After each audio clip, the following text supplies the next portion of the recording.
I hate walk-in freezers. I've been working in retail and food service for 5 years, and I will do my damnedest to never go into one. It's not because of the cold or the enclosed space. It's not even because of the fact that I'm afraid I'll get trapped in there and freeze to death. Literally every freezer I've been in has a handle on the inside, and a few of them have even guidelines on the inside walls to tell you what to do if you're trapped. In the case of something like a Walmart, they literally tell you to just move merchandise and climb out through the doors the customers use if you get trapped back there. Dinged up ice cream is less expensive than a wrongful death suit. It's because of the smell. If you've ever lived farther north than Kentucky, you'll know that cold has a smell. It's dry, harsh, almost metallic, and when the temperature gets low enough, it can be like trying to breathe through a nosebleed.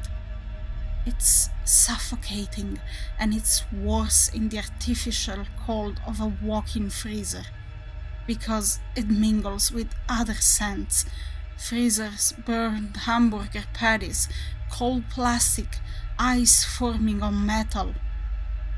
A few years ago, I worked in a big box warehouse store. I don't think I can legally say which one. About 6 months into the job, right before I got certified to do the forklift, I tried explaining all of this to one of my co-workers. One of my managers, a guy named Ryan who has less brain cells than syllables in his first name, walked by as I was talking about this, called me a pussy. "A little cold never killed no one," he said in an accent that would make Daisy Duke think he was a hick. On top of being a dumbass, he was vindictive. When I had started working there, I'd snapped at him because he'd picked up an unstable pallet of drinks while on the forklift, and the entire thing spilled over right as I was coming back to start stacking it down into a more stable position. I apologized to him, as you should when you snap at the manager, but he's held a grudge since. I know this because the instant I got my forklift license, I got put on freezer truck duty every time it came in.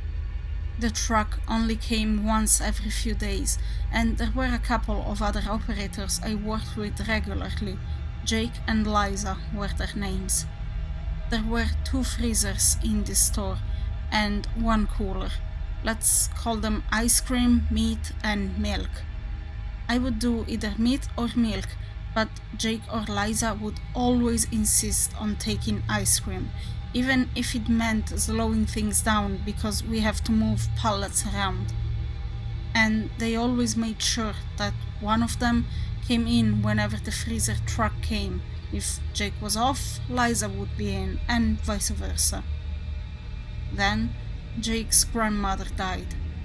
Don't know how, but he called in for bereavement leave the same day that Liza had to go home after she threw up right in the middle of stocking the snack aisle. I helped take her up to the break room to cool off, and she just kept apologizing to me. When Ryan came up with her ID so she could clock out early, I heard her begging him to not let me do the ice cream freezer by myself. So, naturally, he forces me to do the ice cream freezer by myself. This sucks for several reasons. For one, ice cream is the oldest freezer in the store, and the opening is small enough that I can't take my forklift. So I have to take the pallet to the door, take it off the forklift, and go in by myself with a pallet jack. For another, it's dark. I knew that much from looking at it from the outside. The actual racks where the ice cream is kept is lit up just fine, but beyond that is pitch black. I've watched Jake and Liza do it a bunch of times, and the only light I see in there is when they open the door and wheel in the pallets. For a third, the smell of cold I talked about?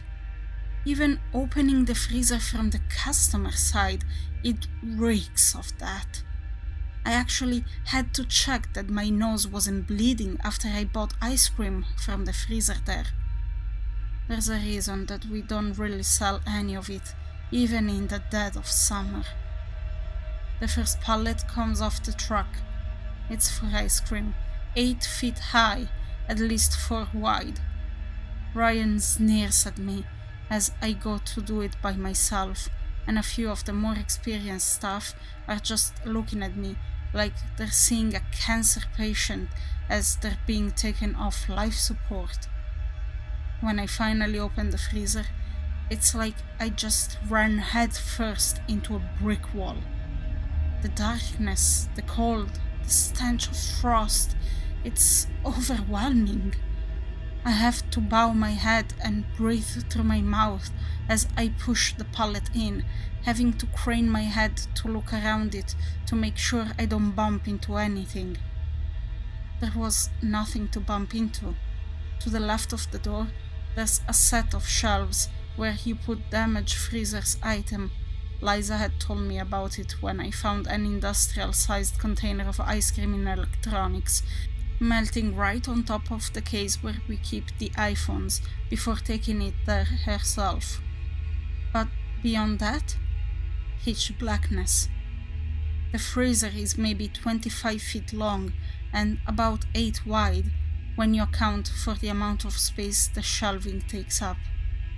I put my hand out and it's stuck to the back wall of the freezer for a moment, but I move it a few more inches to the side and it trails off into the dark air. I look back and through the plastic curtain that covers the freezer, I see the shape of Ryan looming there. I can almost make out the smug look on his face as he nods for me to go further in. The ground below me crunches as I walk. There's ice everywhere, of the consistency one would expect if they took a cheese grater to a glacier. There's enough light from the entrance that I can see that the ice is black. Soon, after about 15 feet, the light fades and I'm in darkness. "Keep going," Ryan shouts, and I can tell he's on the verge of laughter, probably expecting me to crack, to come running out so I can get written up for failing to do a duty assigned by a manager or something. Another 6 feet in. I can tell that the freezer is bigger on the inside, but it's not like a full-on pocket dimension. Already I can see the lights of the store from the other side of the freezer doors. The light there is bright enough that I can almost make out the individual brands of ice cream. Then my pallet hits something and gets stuck. I try adjusting the jack a few times. Nothing.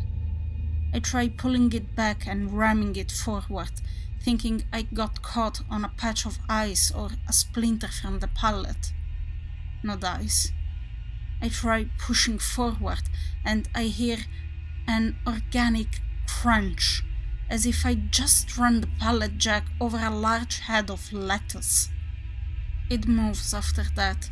I try to ignore the trail of red the pallet leaves behind. After about 20 minutes, I reach the far end of the freezer. Things are semi-normal now, but the stench of cold has grown stronger and is underlined by something else, and I see what it is. I can't tell if he was tied to the shelves or if he had died leaning on it and had just frozen to them. But before me was what I could only describe as some kind of a mummy, a brown, desiccated body covered in frost. At its feet are a collection of items, a few coins, some half sandwiches, a frozen cup of water, even $100 bill. The mummy looked like it was expecting me to leave something too. I dropped the pallet, first of all. Then I rooted through my pockets, looking for anything to give him, because I wasn't sure if I would make it out if I didn't. The longer I rooted, the stronger the smell of coal became, and I wasn't sure if my nose was bleeding and freezing over, or if it just felt like it was. Eventually, I decided to leave behind the payday bar I had been saving for my break. The smell faded, and I took the jack and booked it. Ryan, the fucking asshole, made like he was going to slam the door to the freezer in my face, but stopped with barely enough room to let me out and the pallet jack. I heard it scrape against the metal of the door on my way out. I had to go back in there 2 more times. One of the more experienced staff made damn sure that Ryan wasn't there. There were more smears on the floor, more ice, each time I went back in. On the 3rd trip, I saw that my payday bar had the wrapper undone and it had teeth marks in it. The $100 bill was gone too. The good news is that Ryan got fired for that within 2 days. It made local news even. The official company line was that he had been attempting to haze an employee, which was pretty much the case. I got taken off of freezer truck duty, and my next paycheck had a massive bonus on it. It was over twice what it usually was.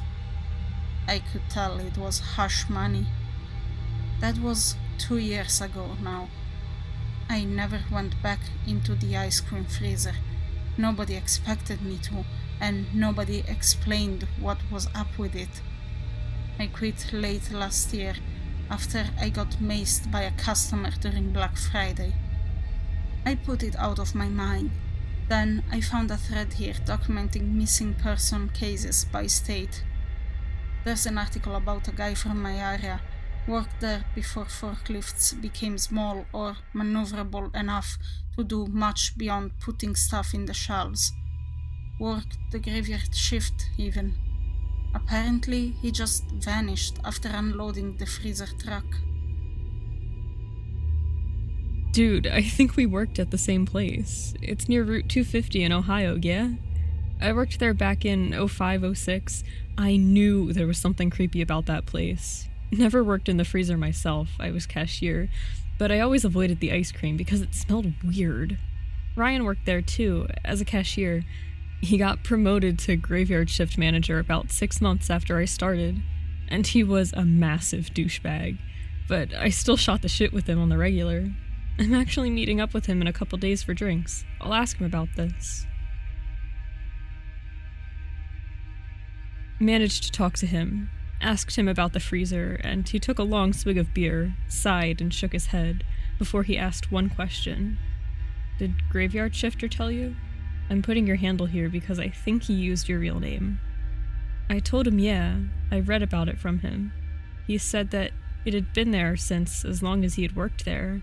Maybe as long as the store had been there. Management didn't want to risk knocking down the freezer and unleashing whatever the hell was in there. When they did maintenance on the door, the mummy made sounds for a few weeks. That's around the time they started playing music in the store during daylight hours. Well, that explains a lot.